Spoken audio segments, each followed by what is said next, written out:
સુરત શહેરની ઉધના પોલીસે 40 ગાંવ road police station મહારાષ્ટ્રમાં નશાકારક સિરપ નંગ 480 જેની કિંમત ₹88,520ના ગુનામાં નાસ્તો ફરતો આરોપીને ઉધના વિસ્તારમાંથી પકડીને પ્રશંસની કામગીરી કરેલ છે।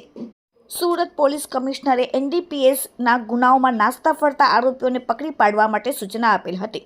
જે સૂચનાને અનુસંધાને ઉધના પોલીસ સ્ટેશનના માણસો પેટ્રોલિંગમાં હતા। તે દરમિયાન ઓપેકો હૈદર અલી અને સાથે બીજા ઓપેકોને સંયુક્ત બાતમીના આધારે ઉધના રોડ નંબર 9 મોરારજી વસાહત જાહેર શૌચાલય સામે જાહેર રોડ ઉપર 40 ગાંવ રોડ 40 સ્ટેશન મહારાષ્ટ્રમાં જુદી જુદી કલમો લગાડીને ગુનો નોંધાયેલ હતો। તે આરોપી શરીફ ઉર્ફે અતુલ ઉર્ફે યુનુસ શેખ રહેવાસી EWS આવાસ ભેસ્તાન સુરતવાળાને પકડીને પોલીસે પ્રશંસની કામગીરી કરેલ છે।